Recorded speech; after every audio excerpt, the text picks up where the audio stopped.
Buenas tardes, mi nombre es Sergio Jara, soy el prorector de la Universidad de Chile y en realidad el papel más importante que tengo hoy día es el de presentar a quien nos va a dar una charla introductoria que tiene un juego de palabras interesante porque habla de los sueños en un doble significado. El rector Ennio Vivaldi es especialista en sueños y al mismo tiempo entrar a la Universidad de Chile de alguna manera significa realizar de alguna manera un sueño. Les quiero contar además que yo conocí al rector Vivaldi en el año 1978, o sea, la inmensa mayoría de ustedes no habían nacido, y nos conocimos no en Santiago de Chile, nos conocimos en Boston. Él estaba haciendo su especialidad en el programa conjunto de fisiología Harvard-MIT, yo estaba haciendo mi doctorado en MIT con mi mujer. Nos hicimos muy amigos desde entonces, pero lo interesante es que él siempre hablaba, él empezó trabajando en el laboratorio de Harvard y después se movió a MIT, por lo tanto estábamos en el mismo edificio, en el mismo gran edificio. Yo estaba en el Building 1 y tú estabas en el Building 29. O sea, yo 1L29. Y cuando nos juntábamos en el lobby 7 para ir a almorzar, él siempre me decía, tengo que terminar unas operaciones y nos juntamos. Y un día yo decidí ir a buscarlo a lo que él llamaba su laboratorio. Y entro en ese laboratorio, estamos hablando del año 79, 80. Ubíquense en la época en que estábamos. Desconecten sus celulares o le colocan ringtone de los Beatles. ¿Okay? Eso vale para todos ustedes también. Y decidí pasarlo a buscar a su laboratorio y lo que encuentro cuando entro a esta oficina que él llamaba su laboratorio era una gran cantidad de los entonces recientemente aparecidos computadores Macintosh, Apple todavía no eran Macintosh, Apple, y estos computadores salían unos cablecitos, imagínense, yo soy solamente ingeniero, salían unos cablecitos que entraban a la cabecita de unas ratitas que estaban. Entonces cuando él decía operar significaba que les abría la cabecita a las ratitas y les conectaba para seguirles el sueño, para estudiar el sueño. Esa fue la gran impresión que yo me llevé cuando entré a este laboratorio. Yo tenía otra imagen de los laboratorios de biología y ahí tuve mi primer atisbo de lo que significaba aprender de esto de el sueño, los ciclos que significa, por qué soñamos, cuando soñamos, etcétera, etcétera. No quiero contarles mi vida de relación con el profesor Vivaldi. Sí me interesa decirles que él desde estudiante en la Facultad de Medicina participó, no solo fue un buen alumno, sino también participó activamente en el movimiento estudiantil, fue representante estudiantil en el Consejo Normativo de la época, luego trabajamos conjuntamente en la Asociación Universitaria y Cultural Andrés Bello, post estadía en Boston, donde nos dedicamos a rescatar y cautelar el espíritu universitario que nunca debe haberse perdido en este país. Sin más preámbulo, dejo con ustedes al rector de la Universidad de Chile, profesor Ennio Vivaldi.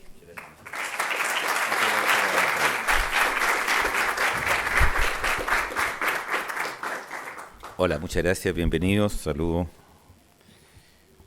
a todos. Esta va a ser una clase como para que ustedes vean cómo son las clases de la universidad, en un cierto sentido. Esa es un poco la idea. La verdad es que todas las diapositivas son realmente sacadas de clases de verdad, pero aquí se les va a dar una connotación un poquito más amplia, genérica, sin tecnicismos, como se dice.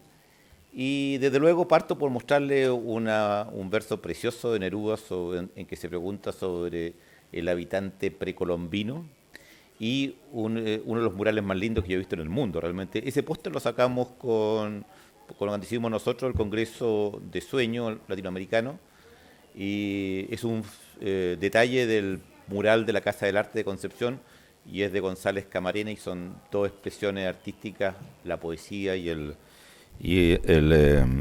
mural extraordinariamente hermoso. La siguiente, por favor.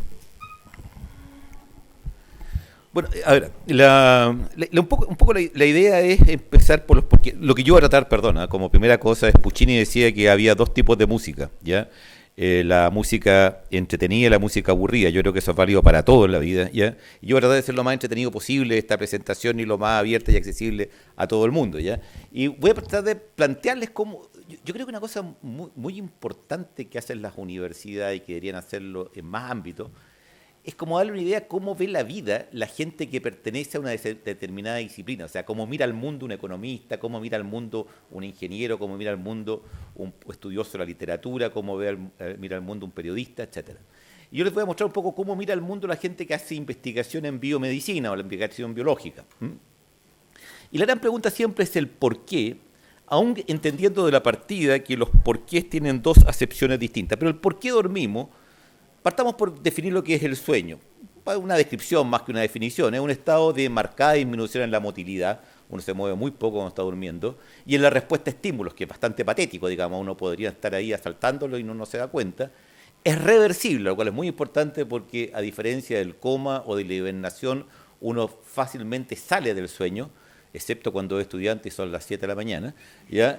Y es necesario para un buen funcionamiento en vigilia. Y lo que es muy importante, porque fue un tema de gran debate, es activamente inducido por el cerebro. O sea, así como hay partes del cerebro que a ustedes les dicen tienes que comer y te genera una sensación de hambre, hay partes del cerebro que le dicen a uno tienes que dormir y lo inducen a dormir. Y una muy buena pregunta es por qué dormimos, sobre todo si uno toma en cuenta de que es un estado en que uno está en clara desventaja, no puede defenderse, no puede ver una amenaza, etc. Una muy buena pregunta es por qué ocurre esta conducta que es el sueño. Los sueños, por otra parte, las ensoñaciones a las cuales no voy a tener mucho tiempo para referirme, porque queremos obviamente que esta clase no abusar de usted en una primera clase, por favor, una clase va a ser corta. ¿Ya? Entonces, la ensoñación, que es otra acepción de la palabra, es una sucesión de imágenes, ideas, emociones y sensaciones que ocurren involuntariamente durante alguna etapa del sueño y mientras ocurren, el sujeto que las percibe las admite como verdaderas. Que eso es tremendamente importante. Cuando uno sueña, uno cree que es verdad lo que está ocurriendo. Uno se traga eso como verdadero, ¿ya?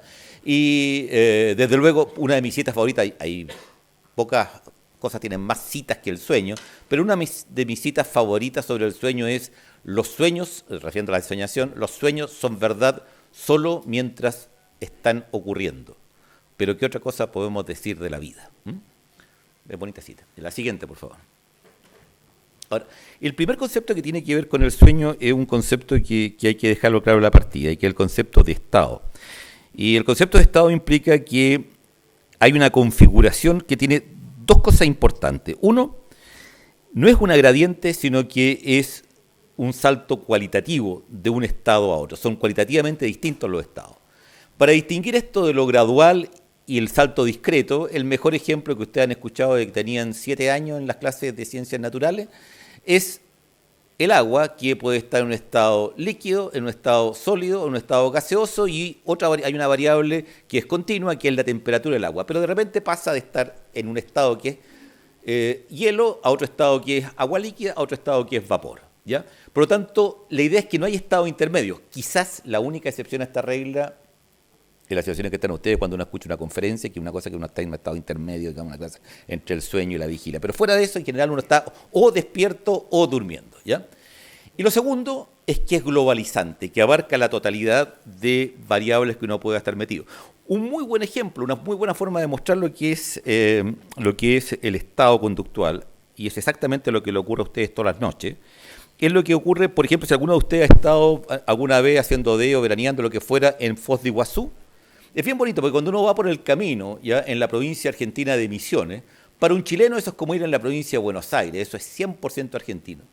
Y no es verdad que uno se vaya desargentinizando y se vaya brasilerizando, sino que sigue siendo 100% argentino, ya todo el tiempo hasta que uno llega a un puente.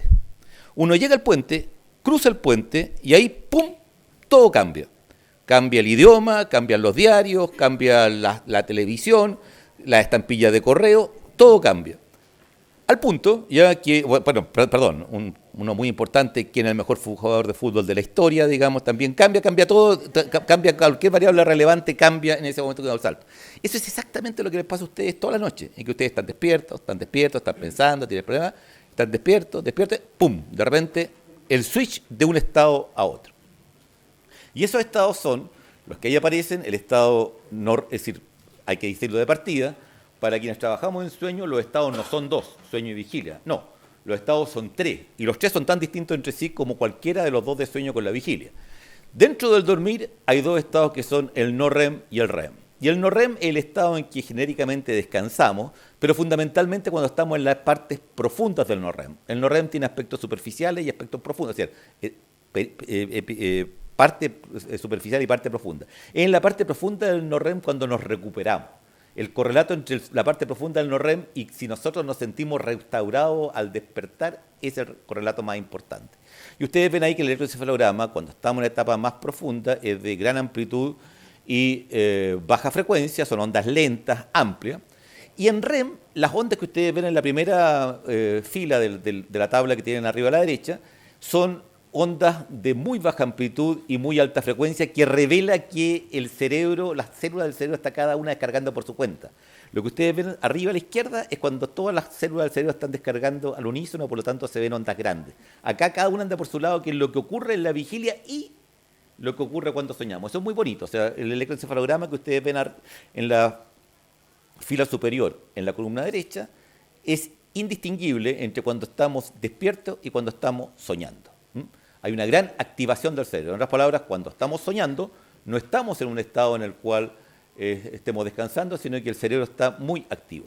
Además de eso, cuando estamos en el no REM, el electrocardiograma y la frecuencia respiratoria son lentas y son muy regulares. En el REM, por el contrario, son irregulares, son rápidas, aumentan o disminuyen. Se ha postulado que en relación con lo que está ocurriendo en la actividad mental de los sueños, etc.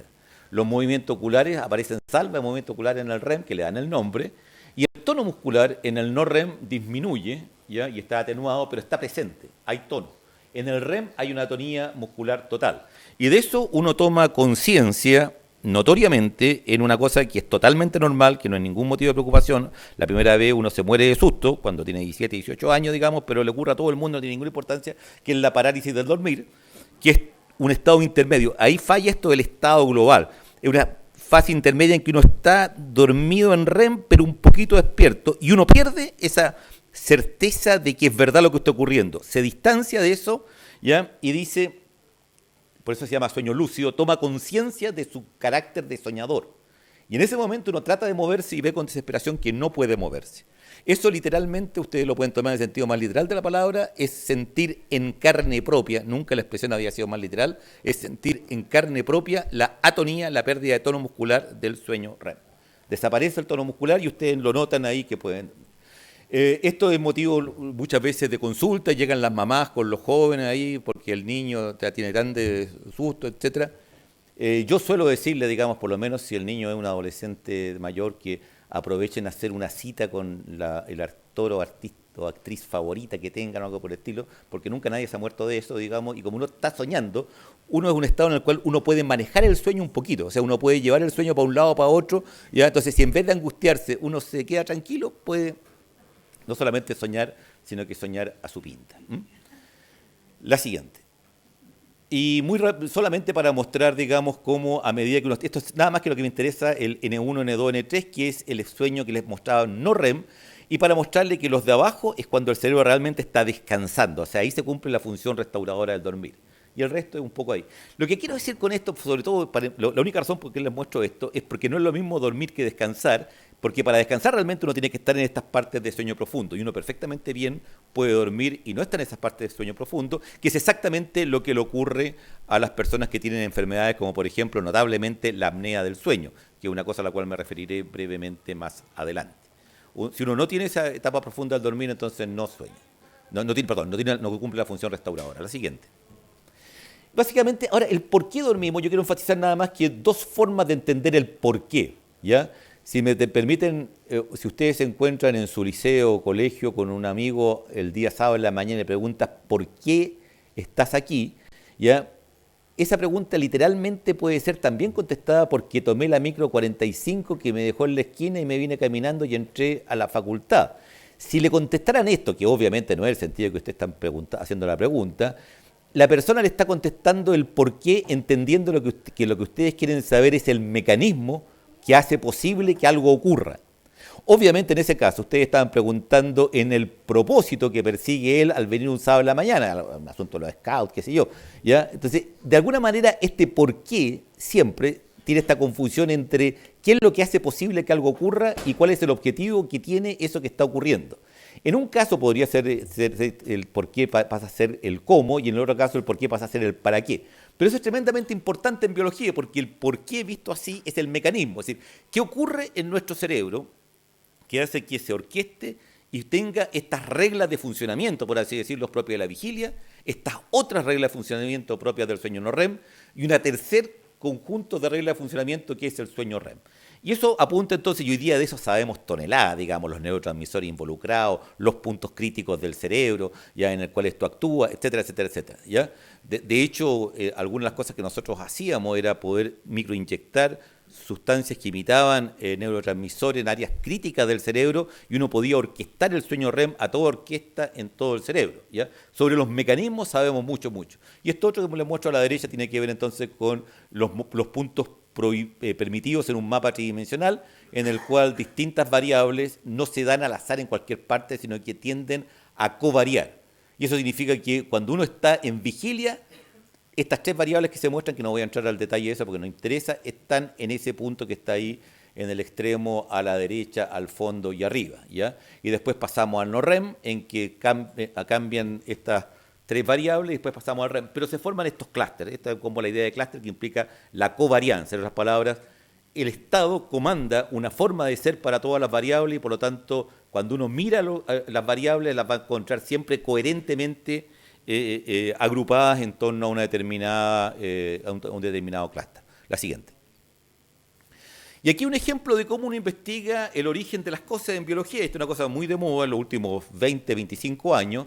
Ya los PET scans son mecanismos que permiten ver cuál es la intensidad por métodos visuales, por métodos de diagnóstico de imágenes. Uno puede ver cuál es las áreas del cerebro que cambian en determinado estado. En general, por ejemplo, uno le dice al paciente esté en la situación A y después está en la situación B. La más obvia es dar un flash. Y si ustedes dan un flash, por ejemplo, de luz, entre que no está el flash y que está el flash, claramente hay una diferencia notable cuando está el flash, en que todas las áreas que ustedes estudiaron, digamos, que participan en la vía visual, como es la retina, como es el geniculado lateral, como es la corteza occipital, etcétera, se activan enormemente cuando se da el flash. Y eso se ha ocupado para todas las conductas, para saber qué áreas del cerebro están involucradas en distintas conductas. Al punto, ya que en la área de la psicología, ya uno puede, por ejemplo, hacer el siguiente test, ya las bases científicas del enamoramiento, uno puede decir, lo primero, seleccionar a sujetos y mostrarle la foto de la niña de la cual está enamorado o de la niña de la cual o una amiga de la cual no está enamorado. Y seleccionar aquellos casos que responden muy positivamente con el test galvánico, o sea, como hay una gran emoción que uno puede correlacionar de ahí cuando uno está mirando a la niña de la cual uno está enamorado. Y eso es lo que aparece en los sujetos 3 y 5, que muy marcadamente ustedes ven que reaccionan mucho más intensamente ante ella que ante la amiga. En los sujetos 11, 14 y otros, digamos, uno tendría cuidado con los amigos o amigas, digamos, porque...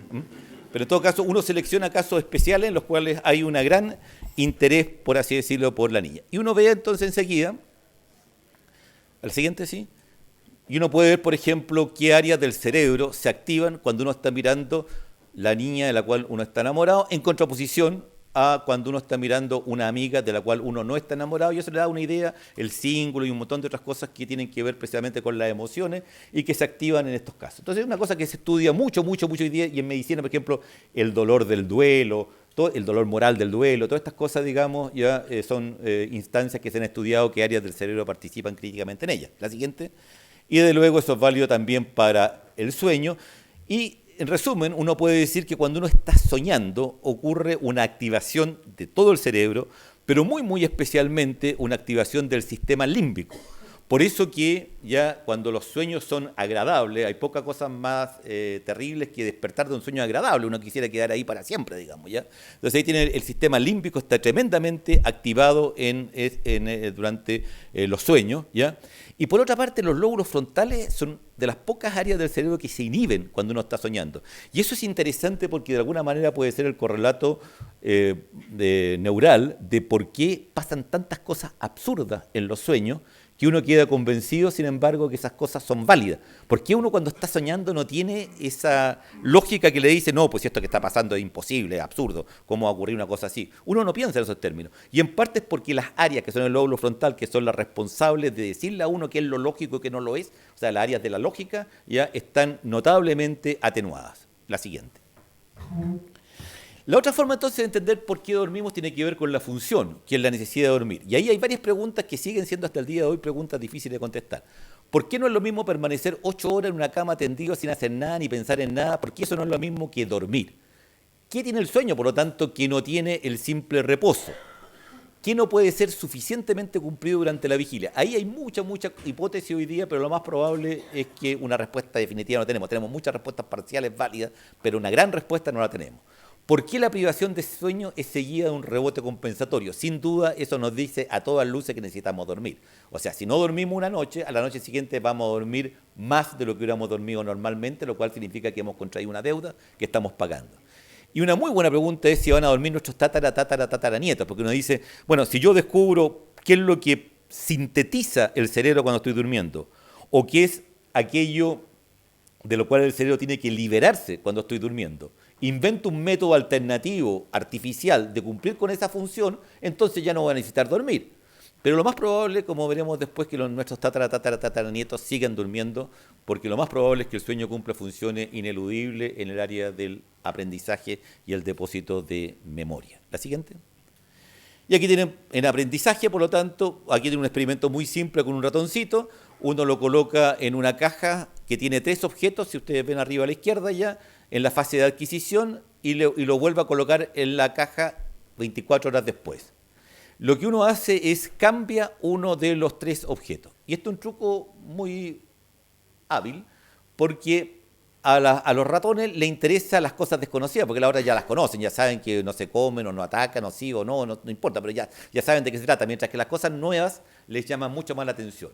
Si uno ve el tiempo que le dedica al objeto nuevo comparado con los otros 2, uno puede saber si se acordaba o no de lo que había visto el día anterior. En otras palabras, si se acuerda de los 3 objetos que vio, ya debería prestarle mucho más atención al objeto nuevo. Mientras que si no se acuerda de los 3 objetos que vio, debería prestarle mucho menos atención, igual atención al objeto nuevo que a los demás, porque va a dar lo mismo. Bueno, uno puede mostrar, no le voy a mostrar la curva de la derecha, pero no puede mostrar fehacientemente que si uno priva de sueño en las primeras 6 horas, a diferencia que si priva de sueño en las siguientes 6 horas, o en las siguientes de las 24 horas intermedias, solo las primeras 6 horas tienen un efecto que tiene que ver con el depósito de aprendizaje. Cuando priva ahí, no se acuerdan, mientras que cuando no priva, sí se acuerdan.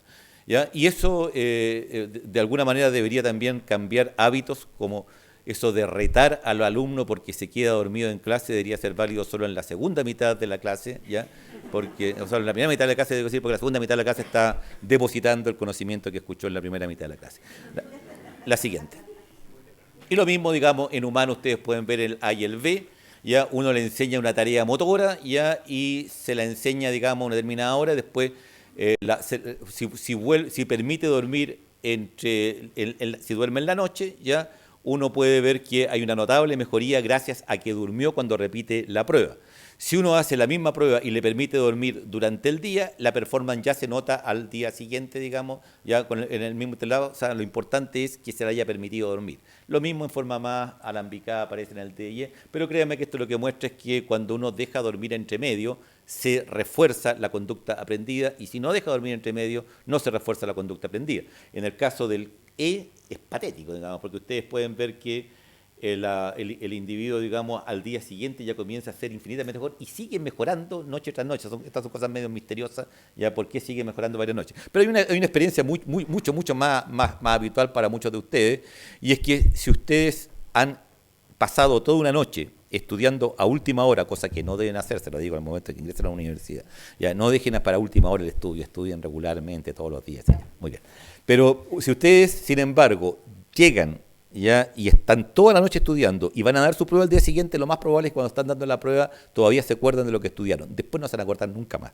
Si tienen la memoria de eso, pueden hacer la prueba. Uno no se acuerda más de las cosas que no dejó sueño después del aprendizaje, de eso no se acuerda. La siguiente.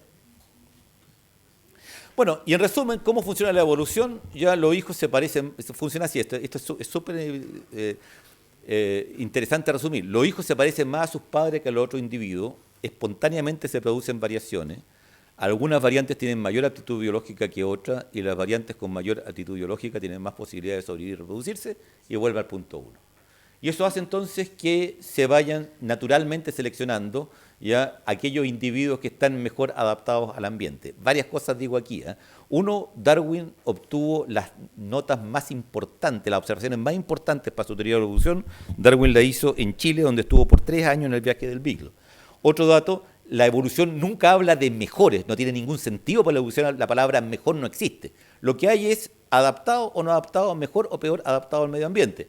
De repente, ser cruel podría ser la mejor adaptación a un determinado entorno. Eso no quiere decir que uno moralmente vaya a decir que la crueldad sea algo que a uno le gustaría fomentar ni remotamente. Por eso es que uno tiene que tener siempre mucho cuidado. Y lo otro, que en vez de decir que los seres vivos que hoy día andan dando vueltas, dicho sea de paso, lo único que tienen en común aquí, las polillas, los ratones, cuánta cosa andan dando vueltas en esta sala, y todos ustedes, es lo siguiente, todos ustedes tienen antecesores que sobrevivieron. Eso es lo que tienen en común todos los organismos vivos que andan dando vueltas. ¿Ya? Bueno, y por lo tanto, ya si uno con esto, digamos, teniendo la aptitud biológica, ya, estos individuos, por lo tanto, han demostrado que con esas características son capaces de sobrevivir. Y por lo tanto, lejos de ser cosas perfectas, somos todo lo contrario, somos lo apenas suficiente para sobrevivir. Eso es lo que nos marca a todos los seres vivos. Somos lo suficientemente adaptados como para que hasta aquí no hemos desaparecido. Nada más lejos entonces de pensar en que estamos optimizados para nada, ¿me entiendes? Y por último, ya esto es válido para las conductas, digamos, es decir, evidentemente una conducta a lo mejor demasiado agresiva, por ejemplo, aquellos ratones que querían poder ganarle al gato no sobrevivieron. Hoy día no existen esos ratones en nuestro entorno, lo que hay es ratones que tratan de escapar de los gatos, ¿me entiendes? Pero sin embargo, ser demasiado tímido tampoco es muy bueno, entonces se va sobreviviendo y se va eligiendo, digamos, conductualmente aquellas características más buenas. Entonces uno se pregunta, ¿por qué apareció y se perpetuó una conducta tan aparentemente contraria a las más elementales normas de adaptación como es el sueño? ¿Ya? Es realmente sorprendente. Uno dice, bueno, pero ¿por qué diablo entonces si sobreviven los mejores, qué tiene de ventaja el sueño? Entonces la respuesta obvia es alguna ventaja muy grande tiene que tener el sueño, no solamente para que haya sobrevivido, sino que para que sea tan ubicuo. ¿Y la siguiente? ¿Ya? Y la respuesta real, la verdadera respuesta a un punto de vista biológico a la pregunta ¿por qué dormimos? Es porque la Tierra gira en torno a su eje. Y si uno toma mínimamente en serio la noción de adaptación, ¿ya? Si uno toma mínimamente en serio la noción de adaptación, uno tiene, la foto de abajo, una especie de PET scan del capitalismo mundial. Así ustedes ven ahí cómo se distribuyen, digamos, las zonas más y menos industrializadas, ¿ya?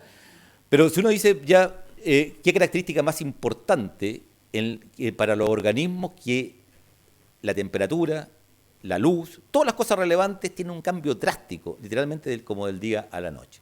Por lo tanto, los organismos tenían de alguna manera que responder adaptativamente a eso. ¿Cómo lo hacen? Diciendo, yo me especializo en uno de los dos estados. O me especializo en el sueño, como hacen los roedores nocturnos, que es una maravilla. Si alguno de ustedes tuvo en la infancia el privilegio que tuvimos los de mi generación de ver los guarenes que corrían entre los potes de botella que estaban puestos en las murallas, es un espectáculo fabuloso, digamos, con qué rapidez van procesando la información de los mostachos y van corriendo como locos ahí esquivando todas las botellas, ¿ya? Entonces ellos están adaptados perfectamente para la oscuridad, nosotros estamos adaptados para la luz, ¿ya? Eso se los ha dicho las mamás a ustedes de que tenían 15 años y es verdad, estamos para funcionar de día y no de noche, ¿ya? Y por lo tanto, digamos, nosotros estamos hechos para el día. Y por lo tanto, lo mejor que nos puede pasar, y ahí viene la parte adaptativa, lo mejor que nos puede pasar en la fase para la cual no estamos hechos, es no hacer nada. Y para eso entonces viene el sueño, nos retira ahí el entorno, nos deja en algún lugar seguro y nos deja durmiendo hasta el día siguiente. La siguiente.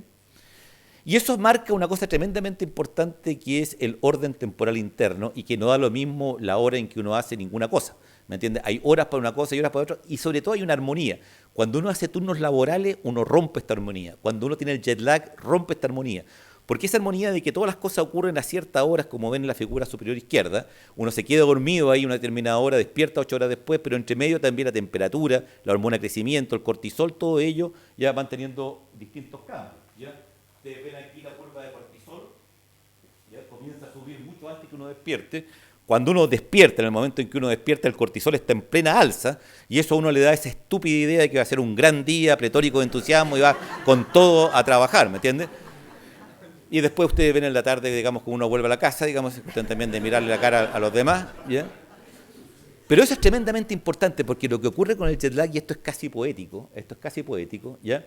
No es tanto que uno esté, si ustedes hacen un jet lag y van, por ejemplo, a Europa, no es tanto que el tiempo afuera no esté de acuerdo con la hora de ustedes, sino que ustedes pierden la armonía interna. Ustedes adentro distintos mecanismos comienzan a ponerse a la hora a distinta velocidad. Entonces, ya, como diría Neruda, el átomo del pecho que no vino al combate, ustedes están despertando y no tienen el cortisol ahí con ustedes, ¿ya? O bien ustedes están en la mitad de la mañana y tienen un dip de temperatura, como el asunto de arriba, y la temperatura los manda a dormir. Dice, cuando baja la temperatura, uno viene al sueño y los manda a dormir, ya tiene REM, entre paréntesis, ¿ya? Entonces uno a las 10 de la mañana o a las 2 de la tarde uno quiere morirse ahí mismo, digamos, de sueño, ¿me entiendes? Y eso marca el orden temporal interno. La siguiente.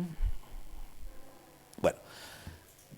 ¿Cómo se estudia el sueño en la clínica humana? Básicamente con estos registros de polisonama en que se registran muchas variables, ya entre otras, si ustedes ven, digamos, bueno, ustedes no tienen por qué ver nada, pero el electroencefalograma, los movimientos oculares, aquí tienen distintas formas de ver la temperatura, ya, aquí tienen el oxígeno, etc. Hay un paciente con apneas abajo que hace apnea. Les cuento una sola cosa para que entren con ganas de ser descubridores y famosos desde el primer día de clase. Es absolutamente increíble que una enfermedad que se caracteriza por lo más llamativo del mundo, como es roncar, no dejar dormir a los demás, nadie va a pasar más desapercibido que un roncador, ¿ya? De hecho, nosotros siempre decimos que la profesión de medicina del sueño es una de las más gratificantes y es muy rara porque uno trata a un paciente y le soluciona el problema a otro, digamos, porque la verdadera persona que se le arregla el problema es a la esposa, digamos, además del marido, ¿ya? Pero el punto que quiero enfatizar es que son roncadores brutales y se andan cayendo al suelo del sueño. O sea, son dos cosas obvias. La medicina no asumió que existía una enfermedad llamada apnea obstructiva del sueño hasta 1980. Eso es realmente de loco, es increíble. ¿Cómo pasa? ¿Cuántos pacientes? Y es para ponerse a llorar, porque uno entrevista a un paciente y le dice, ya, bla, bla, bla, ya es obvio que apnea del sueño, es obvio que todo es hereditario en esta vida. Uno dice, bueno, ¿y su papá? ¿Ah? Sí, mi papá, bueno, pero mi papá murió muy joven, murió a los 50 y tantos años de un infarto. Y obviamente, ya, eso es una cosa absolutamente evitable con el tratamiento de la apnea del sueño, que es el CPAP. La siguiente.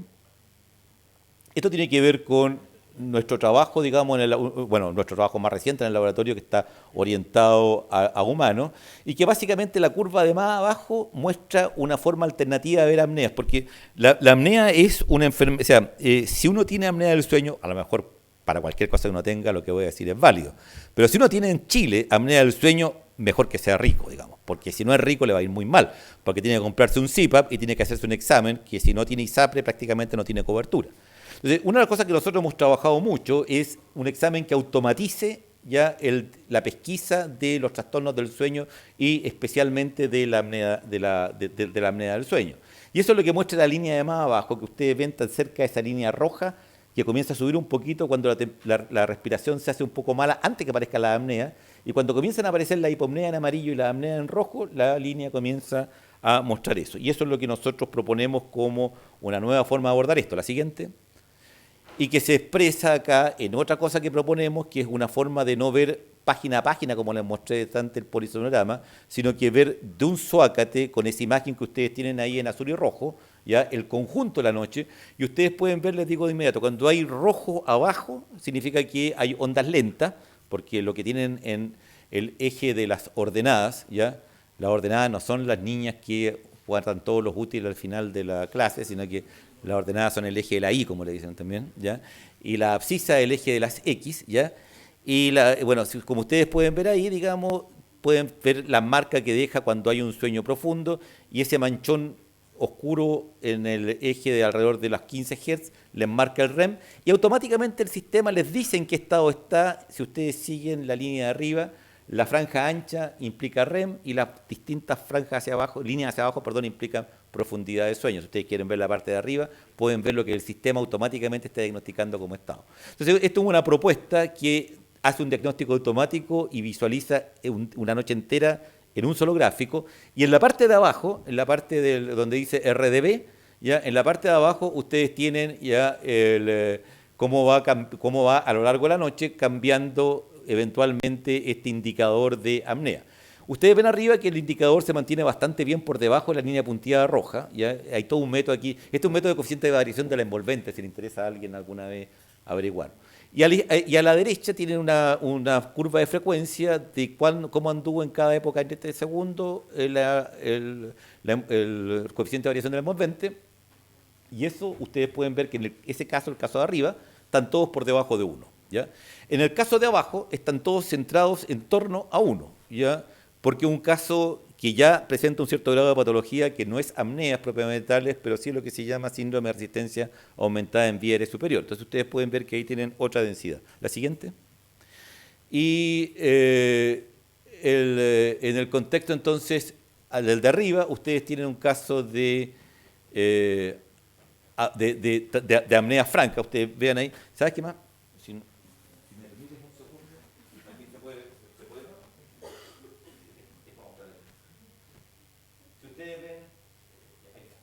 Si ustedes ven aquí, este indicador que se mantenía relativamente moderado todo el tiempo, aquí tiene una gran alza. ¿Ya?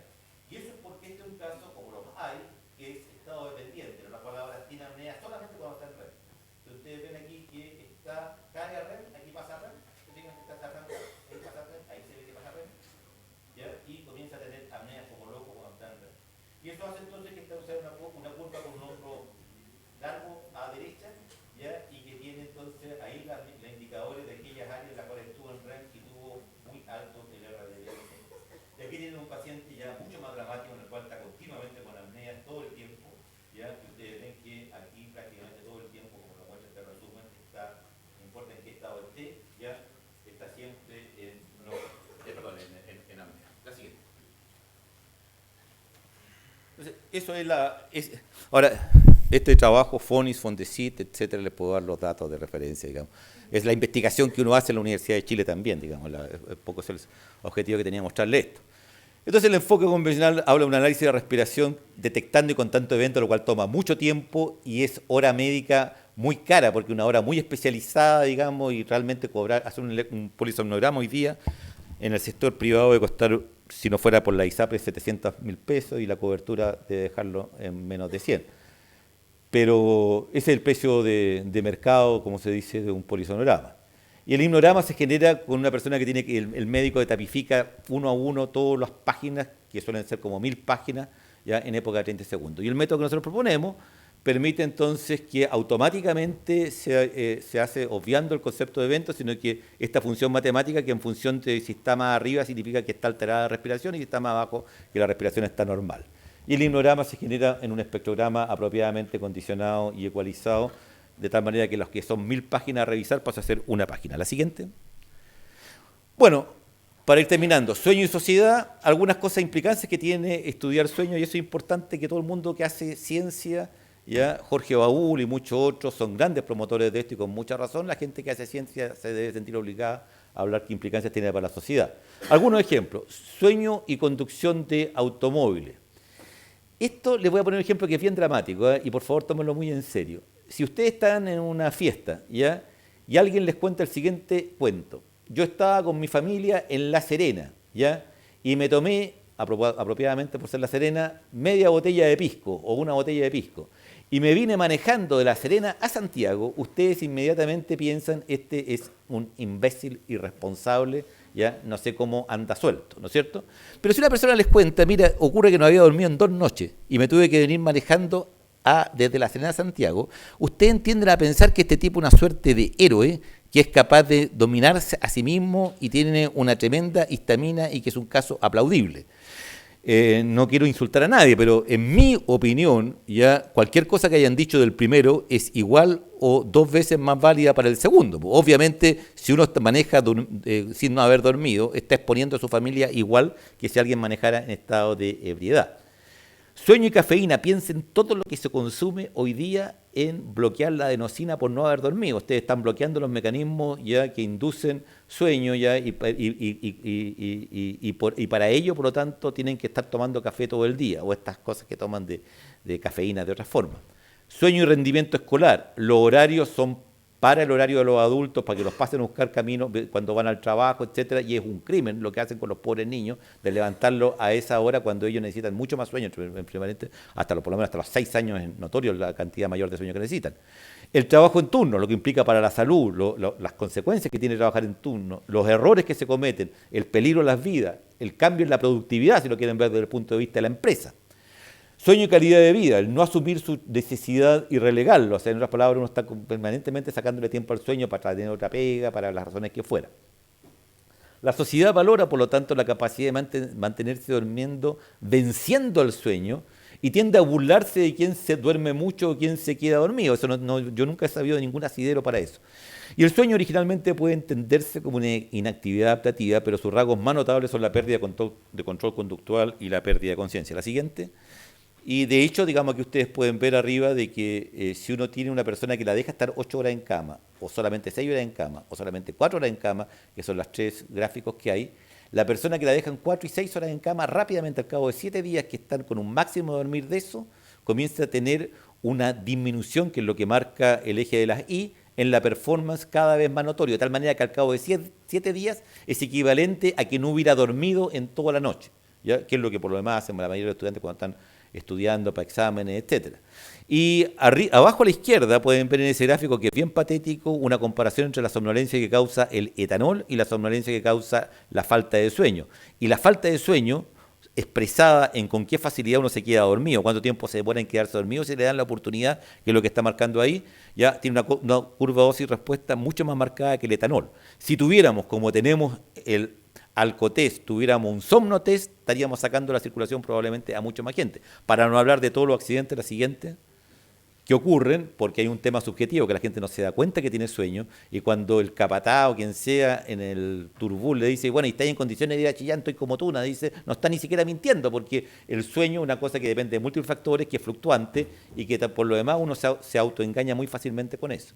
Y ahí tienen la distribución en las 24 horas de los accidentes de carretera, que es prácticamente idéntica a la curva de somnolencia, los accidentes laborales y la letalidad. Lo que tienen arriba a la izquierda es qué porcentaje de las muertes son atribuidas, porque cuando tiene un accidente uno por cualquier otra razón se las arregla, cuando se queda dormido es un bólido. La siguiente. Algunos trabajos que nosotros hemos hecho en sueño en altura, imagínense lo que es esta cosa que tiene Chile, y ahí nuestra realidad nacional. Nosotros tenemos un caso único en el mundo, un paradigma que no existe en ninguna parte, se llama exposición intermitente a la altura.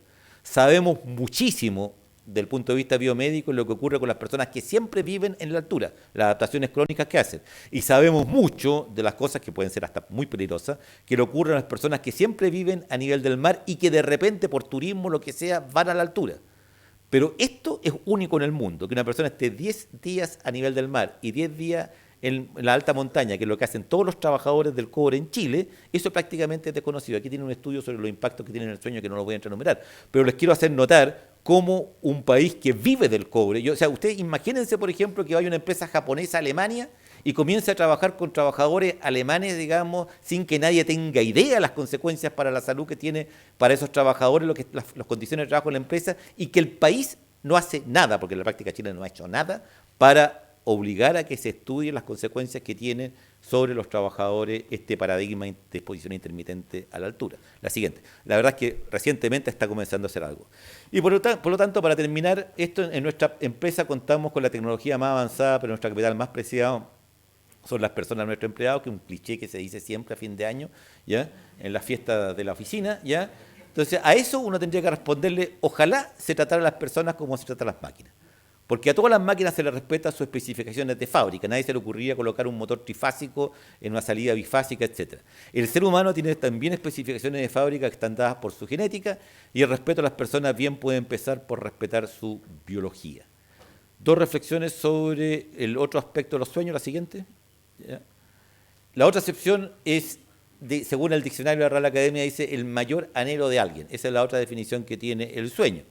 Y ahí, la frase inmortalizada por Martin Luther King de I have a dream, ¿ya?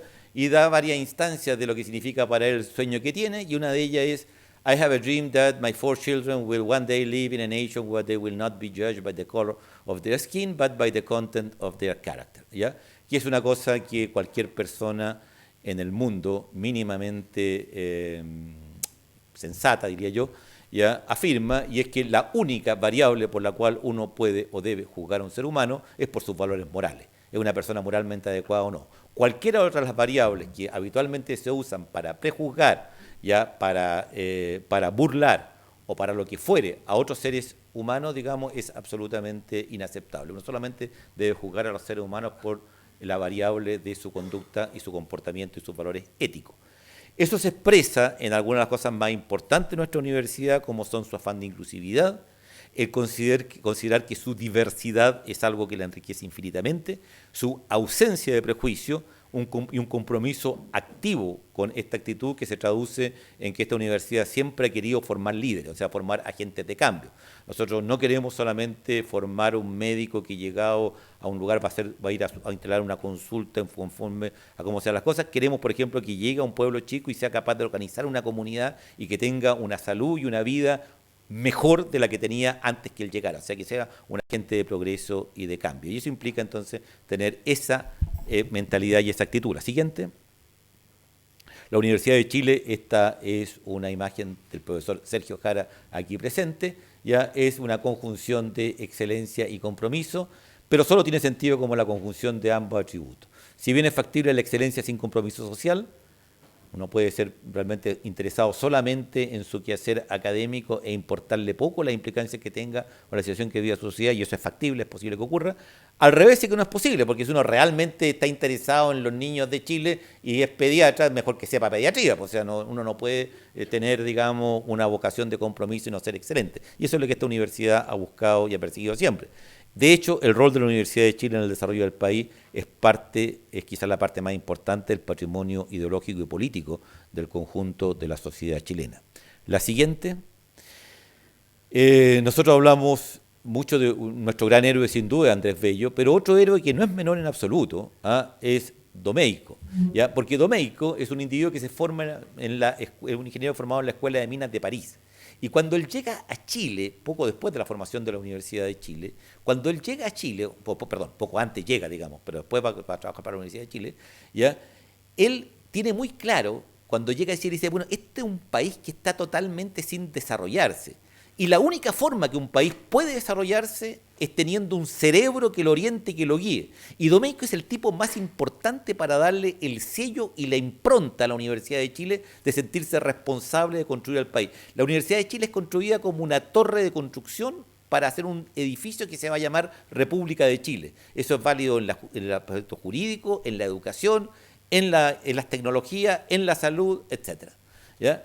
Y por lo tanto, aquí tienen algunos ejemplos, digamos, de este rol que la Universidad de Chile jugó: la salud pública, la protección social, los derechos políticos, la ciudadanía, la economía de la República, ¿ya? Y aquí tiene una secuencia, digamos.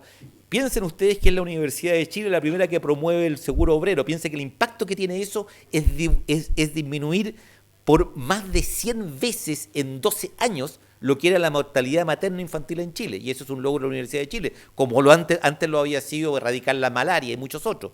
Y si ustedes ven esta foto, que a mí siempre no puedo verla sin emocionarme, ¿ya? Lo que realmente estuvo haciendo la Facultad de Medicina, en particular en específico, pero es válido para cualquier otra facultad que ustedes quieran, realmente es devolver un concepto, como cito abajo, de dignidad de vida y no otorgada. O sea, yo creo que la cara de estas personas es por primera vez un sistema de salud los considera como seres humanos, ¿ya?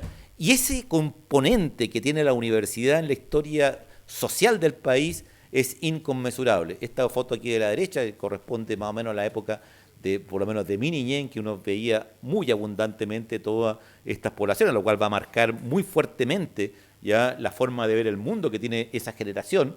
Y ahí ustedes pueden ver la enfermera que llega a esos lugares, digamos, a hacer un aporte de desarrollo. La siguiente. Bueno, por eso que esta universidad ya, nosotros ustedes habrán visto, no hacemos ninguna propaganda ni en los diarios ni en otros medios en los cuales uno podría hacer comerciales. Son cosas que no se pueden explicar, menos resumir en palabras. Una universidad es por sobre todo un ambiente. Cuando ustedes ingresan a la Universidad de Chile, ustedes ingresan a ese ambiente. El legado está presente en el aire, está presente en el ambiente que ustedes van a vivir, no es una cosa que se las comuniquen nunca. Conmigo, por ejemplo, mis profesores nunca se quedaron, oiga, y usted está en la facultad de medicina, en la escuela de medicina, que hizo tal, gracias, nunca, o sea, claro, había que estudiar que la facultad de medicina había hecho eso y lo otro cuando uno es estudiante. Pero eso nunca fue un motivo de jactarse y nunca lo van a ver abiertamente en el espíritu de nuestros académicos. De alguna manera ustedes van a ir descubriendo y se van a ir dando cuenta el aporte fabuloso que esta universidad ha hecho al país y la imbricación que tiene la historia del país con la historia de la Universidad de Chile. Y uno se va impregnando de eso y uno va asumiendo entonces un legado y va asumiendo como propio lo que es la misión de la universidad. La siguiente. Y es por eso que concurren ya generación tras generación, estudiantes que de alguna manera se sientan atraídos por esto. Y eso es exactamente la metáfora que representa una bandera. Una bandera es un género ya que está representando, simbolizando a un determinado grupo, y realmente lo que la bandera dice es, aquí los que somos de este bando nos juntamos y nos agrupamos, ¿ya? Y esa cosa notoria que tiene la historia de nuestra universidad, que son estas dos banderas que aparecen en esta figura y que son las banderas que le dan identidad y la que hace que uno se identifique con esa institución y que la que hace que uno concurra y se sume y se integre y se incorpore a ella con un sentimiento de legado y de misión. Muy bien, muchas gracias ya y les deseo mucho éxito.